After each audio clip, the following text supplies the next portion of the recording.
you the quantum mechanics? Yes, we're the Quantum Mechanics. We're the paranormal podcast for the believers, the doubters, and everyone in between. I wanted to mention something about last week's episode, Ben. Not a huge weird thing, but it was slightly weird, wasn't it? You probably couldn't tell by listening to it. It's the one we did on very British UFO encounters. I just coughed and spluttered my way through all that, didn't I? You weren't well.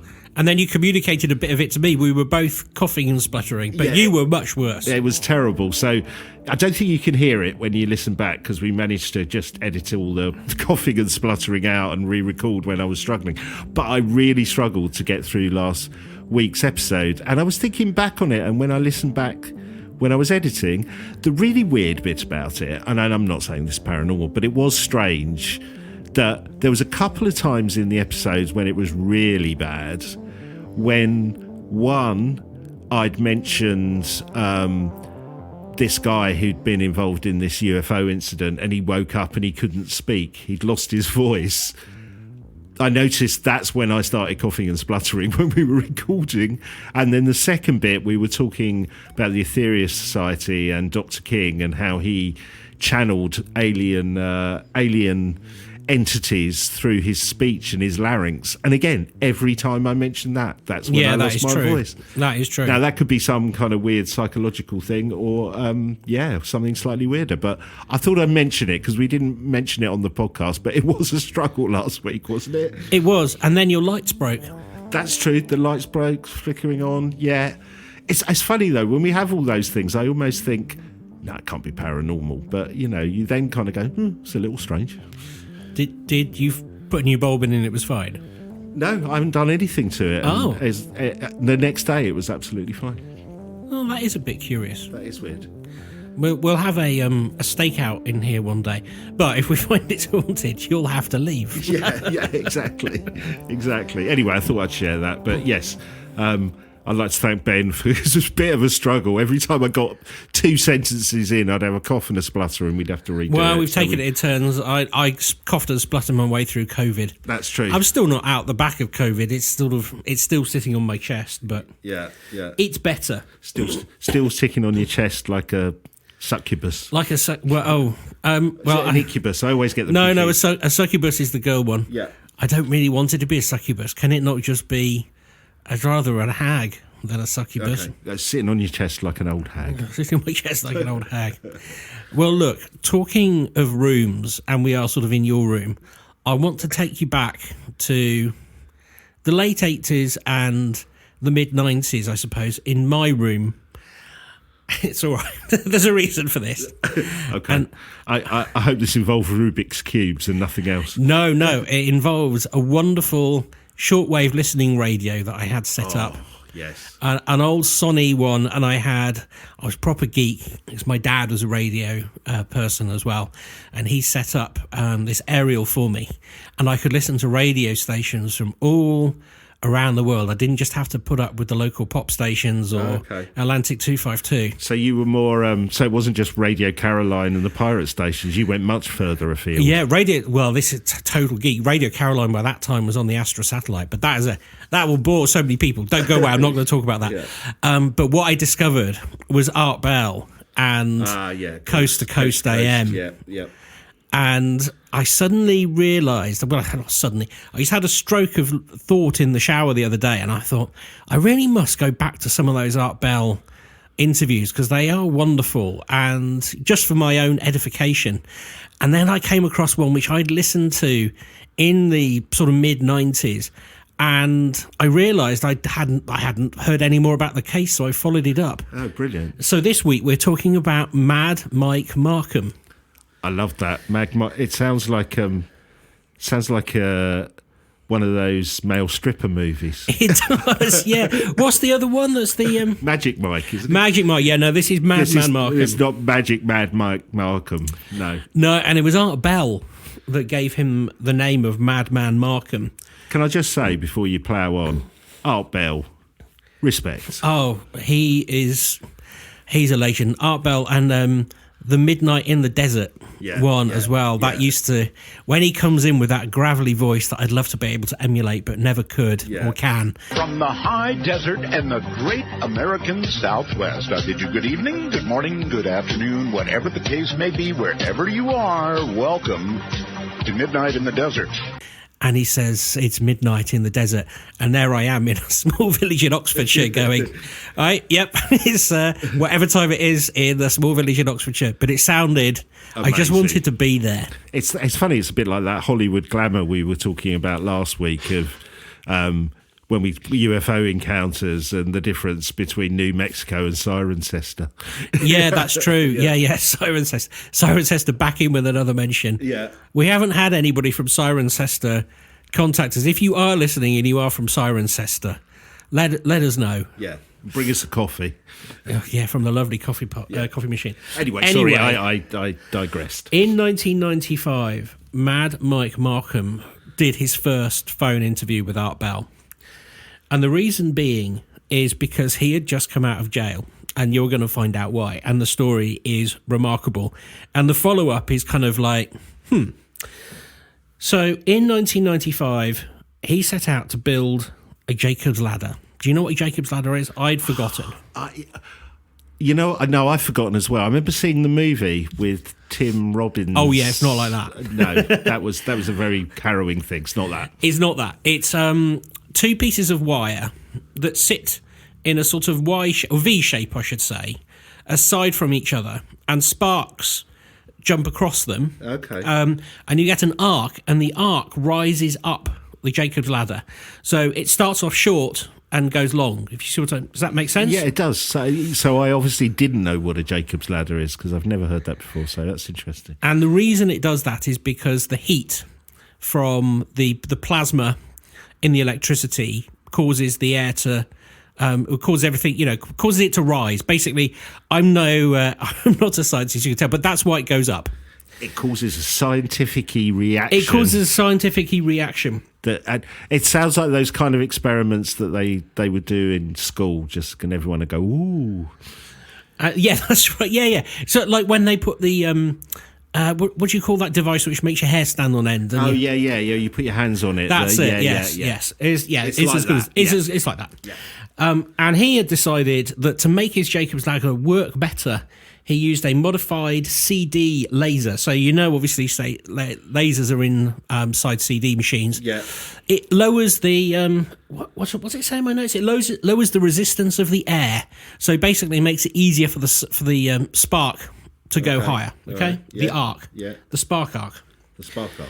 And he notices this strange effect when he turns it on. There's a heat signature, and he tries to describe it to Art. And the best they can come to is Art says, "Is it like on a hot day, and you can see the heat coming off the pavement?" And he says, "Yeah, it's like that, except this one is round, circular. It's like a vortex." Okay. And again, you think nothing of this, except Madman Marcum decides to throw a metal screw into the vortex to see what would happen. He didn't get that name for nothing, did he? No. And it disappeared. For about half a second, he claims it disappeared. Oh, what, completely? Completely. Wow. It blinked out of existence for about half a second. Like The Fly, the movie The Fly. Right, yeah. Wow. And he starts putting more and more power through this machine. I mean, he's built his own transformers to make this happen, I should say. Right. But he burns the CD laser out. So he thinks, I might as well use larger transformers. So if you're not familiar, a transformer, basically if you wrap wire around a magnet, there is ways of manipulating it so you can create, you can boost voltage. Yeah.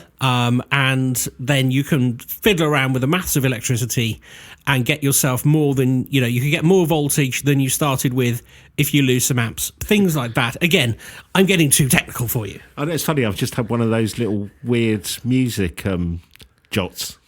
Oh, yeah? I was listening today, and I haven't listened to it for ages. Half Man, Half Biscuits, All I Want for Christmas is a Duplo Prague Away kit, which has the lyric about Scalextrics. It was a dodgy transformer, and again, a dodgy transformer. Well, so that's a weird coincidence. That is a weird coincidence. Well, like Limp Bizkit, Half Biscuit. Sorry, Half Man, Half Biscuit. He did have a dodgy transformer. So he went to try and buy some actual professional ones. And then he realised, I don't have. So he says to Art, they're about $13,000. Right. This is in 1995. And he hasn't got $13,000. And he needs more than one. I think I know where this is going. His local power station have 6 old transformers that aren't plugged in. Just knocking around. Yeah. And he goes with a mate he's planning on taking 3, but he gets carried away and he takes all 6. Right. And he sets up the transformers to the outlets in his house. That must just take so much energy. That's got to be... he blow up the whole neighbourhood? Well, you see, this is part of the problem. So when he hooks up the new and improved Jacob's Ladder / time machine... Yes. He drew more power than he expected and browned out half the town. Oh, he did? Oh, wow. Yeah. There's even reports of home appliances being destroyed. Oh, God, you don't want to wait to see that bill come through, do you? No. Your electricity bill would be ridiculous. So, well, this is the thing that I didn't quite understand. Because, like, my partner moans at me if I leave the telly on when I go upstairs. Yeah. And that, I've worked out, that draws about 2p an hour. Yeah. So, Mike...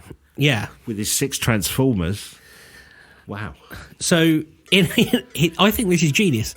In a bid to get around being noticed that he's browning out half the town, he starts working at night. Right. So when people aren't using so much energy? Well, he just thinks if he browns out the town, no one will know. Because they're asleep. They're asleep. Right. But unfortunately, the local police come knocking. Surprise, surprise. And they have a search warrant, and they come in and they find that he is asleep. And this is great. Amongst the things that they find in his house, an electric cigarette lighter made out of a microwave oven, electric piggy bank, and 6 stolen transformers. It's like a slightly darker version of the inventor in Gremlins. Yeah. Oh, yes, it is. Yeah. Oh, I know what I'll do. I'll make a cigarette lighter out of a microwave. Because that'll be handy. It also reminds me a bit of Bob Lazar. Second week in a row for mentioning Bob Lazar. Yeah. But I think this guy, he has some of the Bob Lazars about him. Yeah.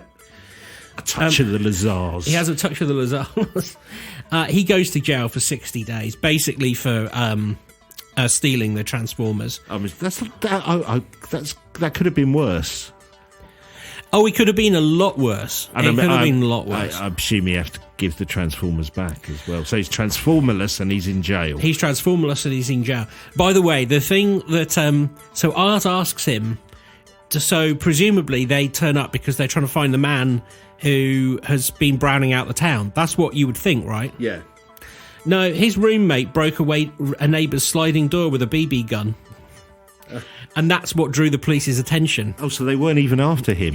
Well, no, they did. They were just coming around to investigate. Right. They had a suspicion that there might be more about Mad Mike, but they were coming round to find out why they were breaking the neighbour's windows with a BB gun. Right. You sure it was a BB gun? It wasn't the nail that he was throwing into his Jacob's Ladder that was just shooting off at high speed? Well, you see, that yes, possibly, but in this case it wasn't. But that did occur to me. What is brilliant, though, in this interview with Art, Mike's arresting officer, Tom Hampton, calls in the show. And he seems to surprise both Art and Madman. Oh, only in America. I know. Only in America would the guy, A, who was involved in the case, the cop who was involved in the case, be listening to Coast to Coast. He'd also phone in and go, oh, I'd like to... Yeah, that's amazing. I think it's just wonderful. I mean, when you listen to the tone of it, you can tell... Like, Mike isn't... The reason that Art calls him Madman is because he really isn't mad. He comes over... incredibly sensibly. Right. And so it's an ironic nickname. It's an ironic nickname, and he is not a bad person in any way. Right. He just wanted to get this experiment done. And I think that comes over in Tom's language. I think he feels like if only he'd asked to borrow the Transformers, he wouldn't have been in this trouble. Tom being the copper. Right. As in policeman, not as in copper coil. That's right. Yeah. So we've got to be really clear, haven't we, here? Oh yeah. Sorry, I thought that. Yes, exactly. The copper as the man, not the wire. Yes. Yeah. So Art says, "Are you going to be doing this again?" And he says, "Well, I haven't got any money, and I haven't got any parts now because the police have taken them." So he decides that he's going to give out his telephone number. And as we later find out, for 3 days he gets non-stop phone calls. People offering him money, people offering him advice, people offering him laboratories. Wow. So it's just so I'm clear, he's made the claim on the radio that this, whatever it was, screw or nut or whatever it was he threw into the Jacob's ladder, it blinked, disappeared. It blinked out of existence, yes. Came back, but it disappeared and came back. That's right. Got you. So if we then forward wind a year to the next and last interview, well, this is the last interview on Coast to Coast. There are other check-ins, but this is the most interesting one. By now, Mike has built his next machine and is much more powerful and significantly larger than the first. Whilst the original machine worked on the level of kilowatts, this machine is pushing out 3 million watts. Wow. Also, instead of a CD laser, Mike is using a rotating magnetic field, just as they used in the Philadelphia experiment. His reasoning is that rotating magnetic fields are more efficient. It's got to be more efficient than a CD laser, right? Yes, exactly. He also intimates to Art that he's going to have a go himself. He's going to get inside the machine. Oh, that's a bit dangerous. Right. We all know what we were mentioning the fly earlier. We all know what can happen there, or the Philadelphia experiment. Come on, you sure his nickname isn't right? That is Mad Mike behaviour. Well, you see, they have this conversation about whether they should put a live animal through it first. Right. He's sort of thinking grasshoppers. There's talk of a cat. Right. It's okay. The cat never goes through. It's okay. It's okay. But Art says you've got to let me know before you jump, because we want conclusive proof. And at the end of the show, Mike gives out his address instead of his phone number. Anyone interested can come round to his house. And in this last interview, one of Art's listeners who had helped Mike after the first show asked Mike about the couch incident. Mike wasn't sure if he could tell the story on air or if he had told the story on air, so he tells it again. One night when they're partying, I don't know what that means, drunk I suppose, one of his friends jumps on the couch and asks for a beer.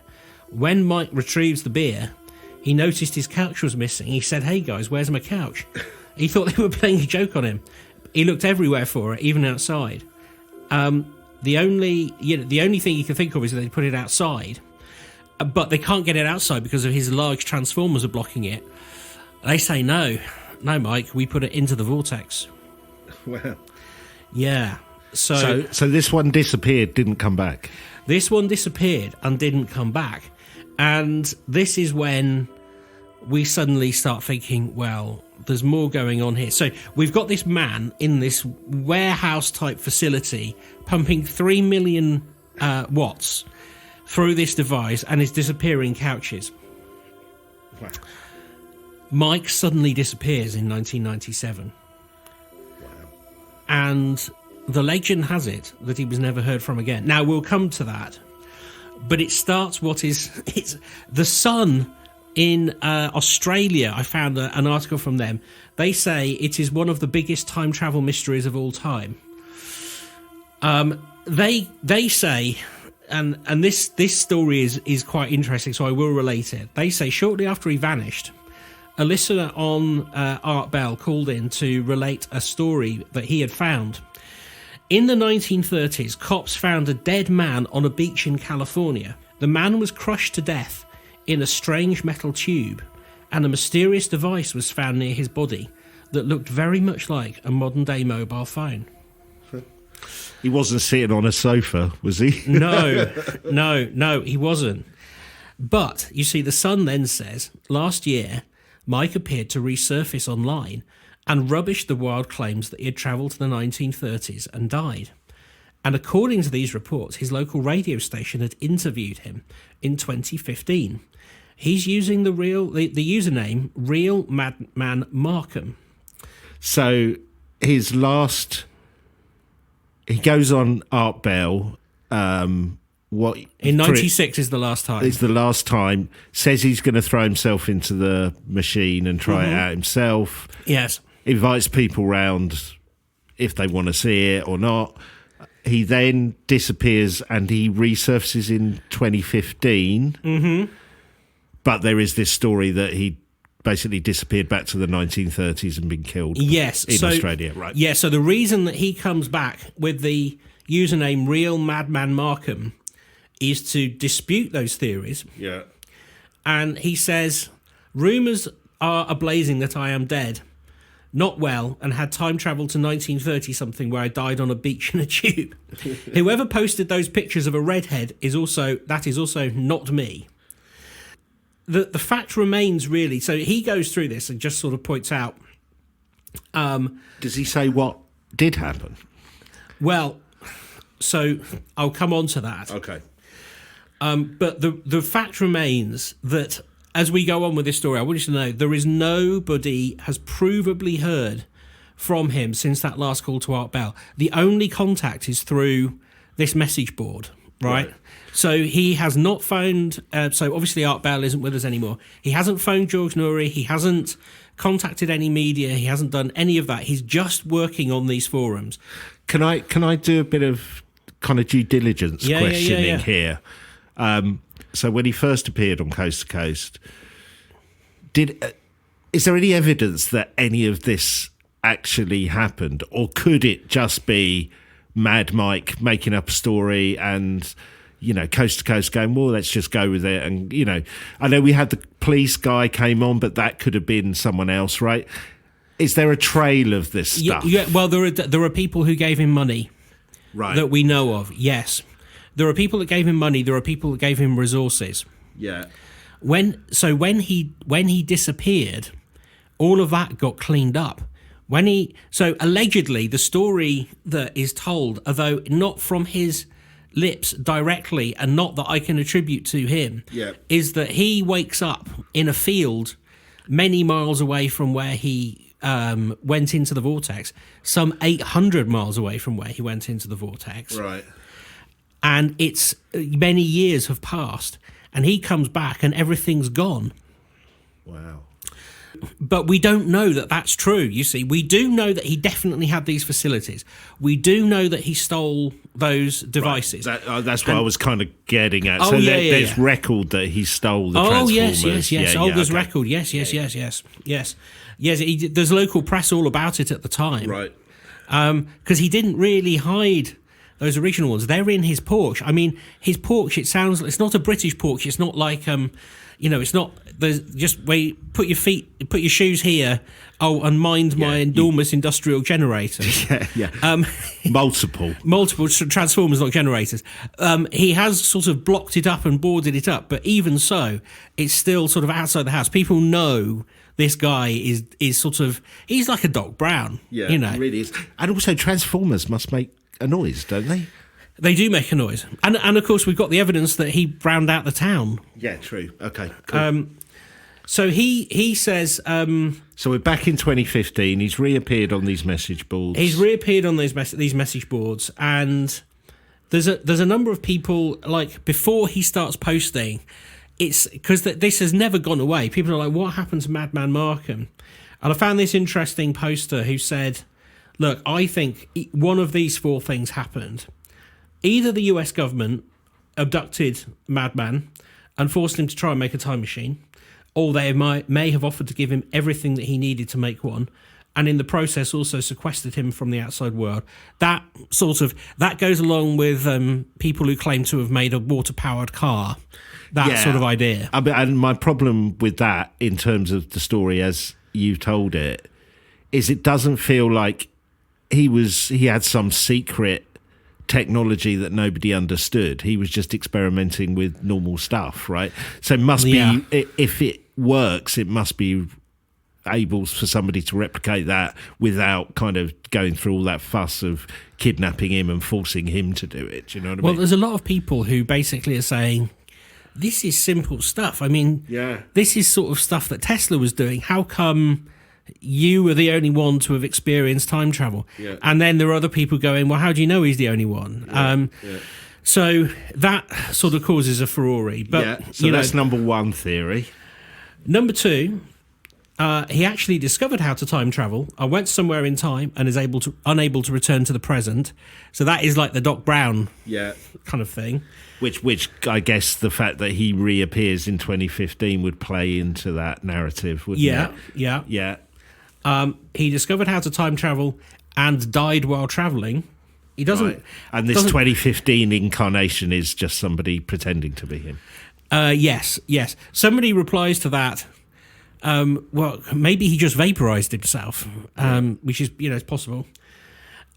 Or the US government had him snuffed for trying to discover that time travel, for whatever reasons, is feasible. Right. So, i.e. the government already knows about time travel, I want to keep it a secret. Yeah.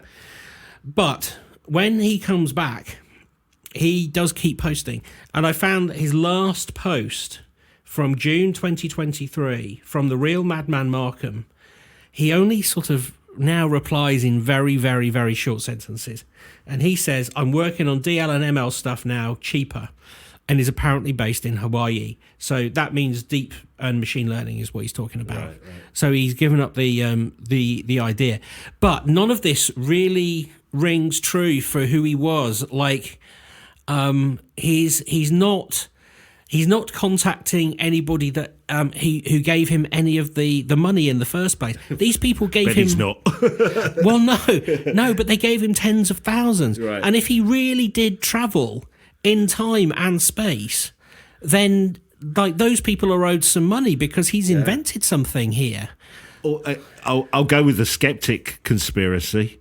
He didn't invent anything apart from a Jacob's ladder, hyped it up, did all this stuff, is a bit Mad Mike, gets tens of thousands of pounds from people in donations, and does decide to go travelling, not time travelling, but to Hawaii. And that's where he's been living it up off the money. Reappear in 2015, I'm out of cash.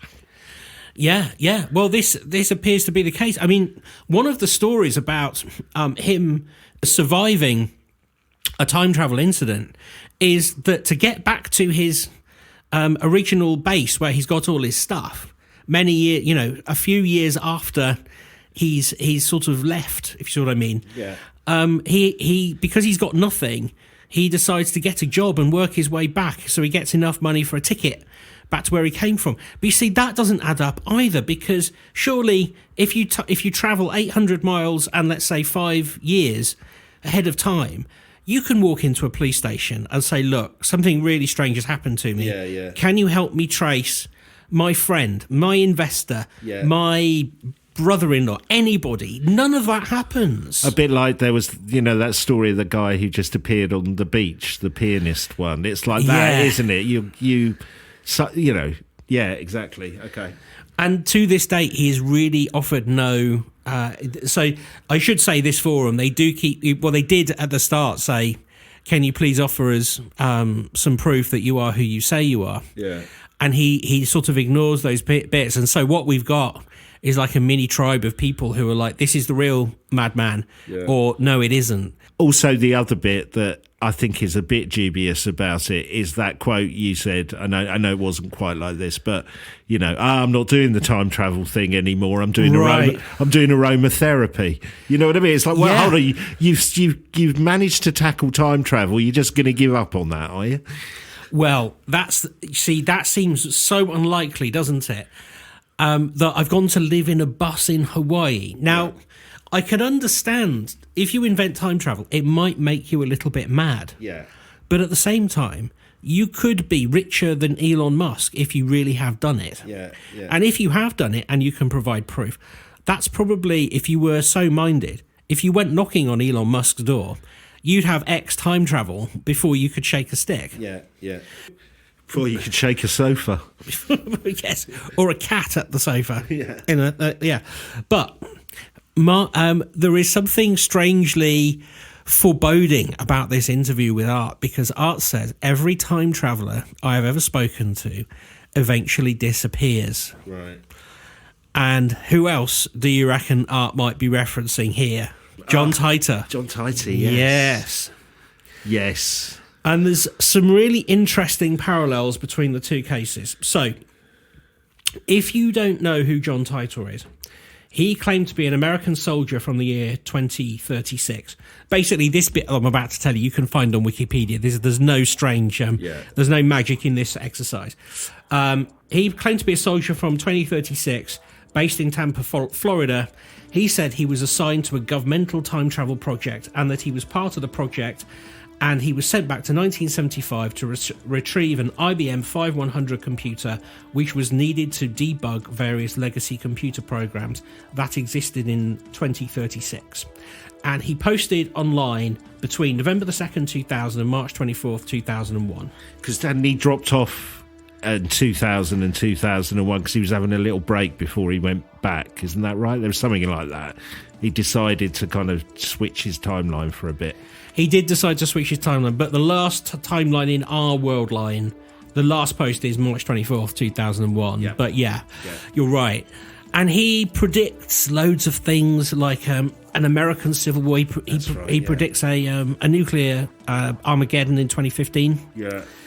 And I don't think anything he predicted ever happened. No, there's like a couple of things which sort of happened, like there's a tornado that he predicts that sort of happens, but he can get away with it because guess what? It's not his world line. Yeah, that's what he calls it. The other weird thing I remember about John Titor, which because I know there's stories that there was a TV executive or media agent who was behind it, or there's various theories about it. The one weird thing of the story when I've looked into it is you kind of go, look, he's going back in time to the 70s to get this IBM computer. How ridiculous is that? But I think like a few years ago, NASA started advertising on eBay for IBM parts because they had a legacy computer system that needed them. Yeah. I think it was the parts from the same computer, which kind of when everyone went, oh, okay, that is a bit weird. There is an IBM clock problem which does occur. I think it's 2036. 2036 is Titor's timeline. There is a clock problem. I think it might be 2038. Right. When there is an IBM clock problem. But of course, 2000, what are we all obsessed with? Yeah. Y2K. Yeah. Millennium bug. Yeah. And it's incredibly interesting because, so I was trying to find a definitive on John Titor. And actually, well, I'll tell you what I found. So there's a brilliant online resource called the Rochester Magazine. They did a whole investigation into who Titor was and discovered lots of folk who they say didn't want to get involved at all or again. And apparently it's really divisive amongst people who are referenced in the whole John Titor story. Right. So much is written about Titor, they say, that you can Google the name and get lost in a rabbit hole for hours, if not days. But the intriguing thing is, like Jeff, the mongoose, and like Madman Marcum, there really isn't a definitive answer. Wikipedia will tell you that it's likely the creation of an entertainment lawyer named Larry Haber. Yes. He denies it completely. And the only reason he is named is because a PI who was hired by a TV show fingered him. So he says, this person... But didn't he represent Titor? Is that part of the rabbit hole? He represented the fact that's the rabbit hole. Right. So he says this is all disinformation. He claims to be representing Titor's family. Right. But he won't... he says it's nothing to do with me. I was just doing that. And then there's this, well, the reason I want to draw these comparisons, because I was thinking, I can't remember how Titor signed off. Yeah. Because I now know, obviously, what the last post from Madman Marcum was. And he goes through this whole sort of, it's a little soliloquy, about my secondary objective, basically to gather as much information about a world line based on a set of observational variables, blah-de-blah-de-blah. What amazes me is why nobody here wonders why Y2K didn't hit them at all. Again, Y2K, all that. And his last one is, bring a gas can with you when your car dies on the side of the road. Farewell. What he means by that is it's too risky to jump in and help people. Right. But he leaves this enigmatic sort of... he never provides any more proof. He never provides much proof at all, apart from some quite ropey photographs and these things that don't come true that he can get out of. There are schematics, aren't there, of his time machine? Yeah, but the schematics, I mean, look at them. It's like... They're not, yeah. I could draw those schematics. You get better schematics in a Doctor Who annual. And I remember a picture of a car with the battery in, which it's very DeLorean-esque, isn't it? I think. Yeah. Yeah. We've got Titor and Madman. And when Madman is sort of just talking, he get no evidence at all. And then this really made me think of Jeff, because there's this book called Who Authored the John Titor Legend by Mike, I think you pronounce it Suave. Could be wrong. Mad Mike Suave. Well, every time I look at his name, I think of the white wine. And I go, that can't be how you pronounce it, surely. But listen to what he has to say. I've sort of... I've praise-seed this a little bit, but it's very interesting. And I think a little bit like what Christopher Joseph was saying to us. Whether or not the John Titor story is real, it has afforded me a higher level of credulity regarding the time travel question. Having planted a flag on Amazon when he wrote the book, of course, I knew certifiable loons would contact me claiming to be involved in temporal hijinks. What I didn't grasp was that I was planting flags catalogued in time. Eerily credible individuals have shown up to speak to me about time travel at events when there was no pre-existing public knowledge I'd be there. The implication eventually dawned on me that I had posted of attending the event afterwards, predicting my presence only to somebody with knowledge of the future. I have no hard evidence, only glimmers of this nature, but as a theory, the breaching of temporality would explain a lot of the anomalous activity in the world today. And so a little bit like everybody else that is involved in this, you go deep into it, you lift the hood, and then it starts looking back at you, and it's even stranger than you thought that it was. Yeah, and I see where you're getting the how it's analogous with Christopher Joseph and Jeff the Talking Mongoose, because when we interviewed Christopher, who wrote the book, the best book, I think, in my view, on Jeff the Talking Mongoose, yeah, he said while he was working on it, just these little weird things happened, and he almost, I can't remember if he said it this way, I took it as he started off skeptical, and and as it went on, more questions got raised than any answers that he could find. And that sounds very similar. I guess a skeptic to this guy who's written this book on Titor and time travel, I guess a skeptic would say, well, he would say that, wouldn't he, that time travellers have been turning up to talk to him. You know what I mean? It doesn't hurt the sales of the book. But just the way you described it, he sounds quite a bit like when we interviewed Christopher. He sounds like it was just weird what happened afterwards, and it's just left him uncertain. Yeah, exactly. I mean, I bought the book digitally, and I went through it, and there isn't really anything that I want to tell you apart from he speaks to a lot of folk, and a little bit like the Rochester article, they don't really want to engage with him. And every time he thinks he's got an alley to go up, it becomes even blinder. Yeah. But not just blind, but it has 3 or 4 intersecting roads that take him off in a new direction. Yeah. And so you can never get to who owned the login, who was the person that was doing the live, because he did like AMA type chats of an evening. Yeah. Who was hosting those AMA chats on what platform? What actual computer was he doing it on? Nobody could ever get close to that, specifically him who was looking for it. Yeah. And the fact that a TV program hired a PI, and all they could do was point at this entertainment lawyer. you go, okay, fine. And it goes back to, what is the reason for doing it? Why would you do John Titor? Because I assumed at the time this was a really clever way of introducing a new film or a character in a book. Yeah. Because John Titor sounds like a hero. It's a great name, yeah. It is a great name. And you go, well, okay, the John Titor novels are out, and this is the author who did all the work. None of that. And again, Madman Marcum, no products, no more requests for funding, only a group of people that have been left. I mean, I would say out of pocket, but they donated. He didn't force them. He didn't con them or force them in any way, no. A couple of bits about Mad Mike Marcum that I was thinking, because the way you described it, he didn't. I think what's different between his story and Titor is the Titor one is a bit more Hollywood, a bit more glamour, isn't it? Man comes back from the future to, predict all this stuff. It's like the classic stuff. You get them in the tabloid press every now and again, don't you? Oh, yeah.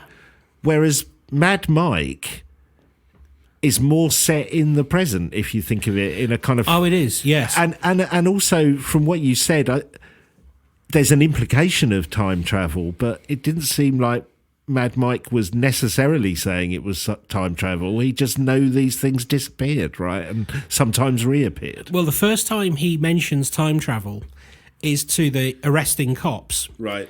Because he thinks that he might get away with just, being told that he's a loon. Yeah. And to just cease and desist rather than go to jail. Right. But it's that mention of time travel that gets Art involved. And he doesn't know whether it's time travel or whether it's like just travel in space. Yeah, I guess that's my point in a way, that the Mad Mike story compared to Titor, the Titor story has more of a structured narrative, doesn't it?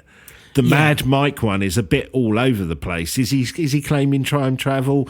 You've got this initial small, whatever it is, screw or nut that disappears and comes back. The sofa disappearing is almost preposterous. Do you know what I mean? And then him disappearing. Titor's a much tighter story. You know what I mean? Whereas the Mad Mike one is just a bit mad, and it's like you said, to what end? Yeah, I guess the skeptic end is maybe to con some people out of some donations to have a great life. The other question I had was, like we said, the Mike case, the technology seemed pretty basic and simple. Surely there must be people who've tried to replicate it. Well, that's the thing. I mean, surely people would have done it in the past as well. Yeah. I haven't come across anybody, because conventional science says... Doesn't work. Yeah, they just say, well, you've got a plasma there, and I wouldn't touch it because it's pretty dangerous. Right. I don't know that anyone at Oxford University has tried to shove a sofa through a plasma vortex. Also, the fact that if it's gone through the vortex, it's going to turn up someone else, isn't it? Well, just suddenly this sofa appear in some random place. Well, you see, there's a quote that he says. Well, I won't say he says. It's quoted by a news source, but everyone seems to think that he didn't say it. And I believe that in one of the interviews with Art, he says he didn't say it. But he says, so there's a rumour that he's been evicted from his apartment. This is posted by the St. Joseph News Press. When he goes missing, they say that's what's happened. And he then denies that he'd put a cat through the gizmo. And he says, you can't control where it sends items. Right now, this would only make a good garbage disposal. Right. But he says, that's what he was joking. He would jokingly say that about sending the screws through. He said he has never put a cat through there, and he was never evicted. Right. Yeah, because I was thinking it'd be a great Amazon delivery system, wouldn't it? But if you don't know where it's going, that's a great quote, though, isn't it? It's just a good garbage disposal. It is. Yeah. It is. But this is the enigma of these devices and these people. they can never explain really how they work. They can only explain the mechanics of what they're seeing, and they aren't really replicable. Yeah. Well, they are replicable, but no one is going to do. You'd have to be. You need quite a lot of money to do what he did, except in the first instance where he just nicks some transformers and makes a screw disappear. Yeah. But again, even then, who's going to do that? The other thing I find interesting about this, because your first gut reaction to all this stuff is there are all these. I'm quite obsessed with these little homespun inventors. There's something really kind of romantical about it, and you almost go, well, it would never happen because there are big laboratories and big companies who would sort all this stuff out. But then you come across basic stories, like the guy who invented the wind-up radio. Oh, yeah. I can't remember his name, English inventor. Yes, and he was on the Big Breakfast every day, yes. Yeah, and people were like, when he first pitched it, everyone was like, well, why do we need that? We've got batteries, and, he couldn't get arrested with it. And then suddenly somebody went, actually, this would be good for, third world countries, or remotely you've got a radio that can wind up and be used. And suddenly he's got this huge successful product. And you kind of think, well, surely some big manufacturer would have come up with this idea, but people do come up with simple ideas or things that have not been picked up before from their bedroom. You know what I mean? Absolutely. And one of the things that comes across in the Art Bell interview is Art does know about electronics, right? So when he questions him about, so there's a bit where he talks about turning the electrical waves into square pattern waves, and Art describes how that would make them more controllable, and they have quite an in-depth conversation about that for a few seconds. I get the concept of it, but I wouldn't be able to say that, but they hold a sort of peer-to-peer level conversation about that sort of thing. Wow. Interestingly, this is what he looks like. That's Mad Mike. That's Mad Mike. He looks a bit like he's a bit kind of Kid Rock meets Metallica. That's right. Yeah, in a sixth formy way. Yeah. Yeah, he looks like he invented. I think he did. He definitely invented it. Yeah. I can imagine him on the beach in Hawaii on his couch, on his sofa. Well, I really hope he's okay, because he would be. So he was 21 in 95. So he's roughly our age. Yeah. So he's got plenty more to go. Yeah. And I hope he's not just living his life out in a bus and lamenting the fact that he could have invented time travel. Yeah. Well, as long as he's happy. As long as he's happy. Well, if he's not, he can always go back in time, can't he? No, he probably can't. No, can't. No, he doesn't know where he's going. It shows, though, if he did believe that, that's quite it's quite bold to just throw yourself in there, isn't it? Well, not even knowing where you're going. You could end up in outer space. Well, the other thing about under the water, you could end up anywhere. You could end up anywhere. The other thing is, he didn't know if it would go forwards or backwards, because he would end up in the Back to the Future temporal anomaly of meeting himself. Yeah. Being carted off to prison. Wow. So we never deal with the concept of going back. We only ever deal with the concept of being propelled forward. Yeah. Fascinating, though. Yeah, well, that is Madman Marcum, John Titor, and Jeff all brought together in one collection of peculiarities. And we had a bit of Art Bell as well. Oh, Art Bell. Brilliant. That's so interesting. I like the connection between Titor and Mad Mike. It's just that eccentric. Oh, it was funny while you were doing the episode. I kept thinking about the Magic Castle as well. The Magic Coral Castle. Oh yes, of course. Because that's very similar, isn't it? This kind of, he invented maybe something to do with strange magnetic fields and stuff like that. It's great. It's a great narrative and an amazing story. I'd love to. I'd actually like to see that sofa reappear. Where did it turn up? It's also got a touch of the Douglas Adams is in it, because there is a sofa that plays a part in Douglas Adams, if you recall that. Yeah. But I should say, Jacob's ladders are very dangerous if you don't know what you're doing. Yeah. Don't, for the love of all that is holy, go and rig one up, because you or will create probably a time die. machine. Or You will probably die. Don't steal Transformers. I should have said I've got a picture of one there. You can see what they look like. Yeah, I have seen that. Yeah, Yeah. cool. Yeah, no, don't do it. Don't, Ask your science teacher if you're of that age. Yeah, and don't get a dodgy Transformer again and again. It costs £3.10.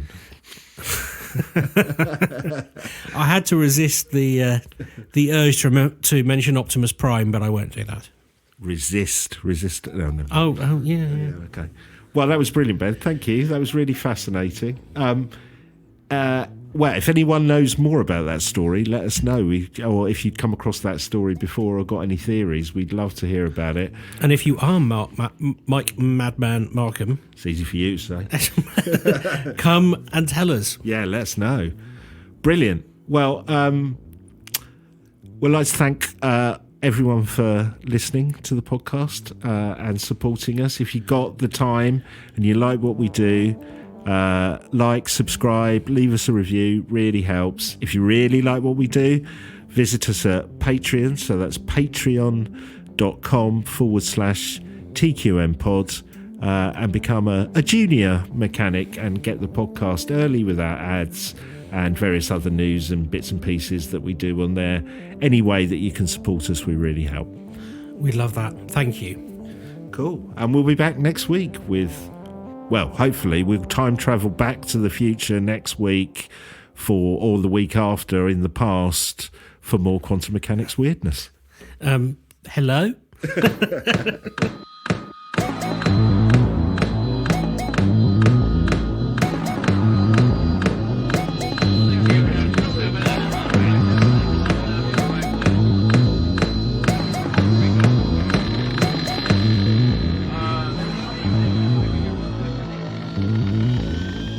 Are you the quantum mechanics?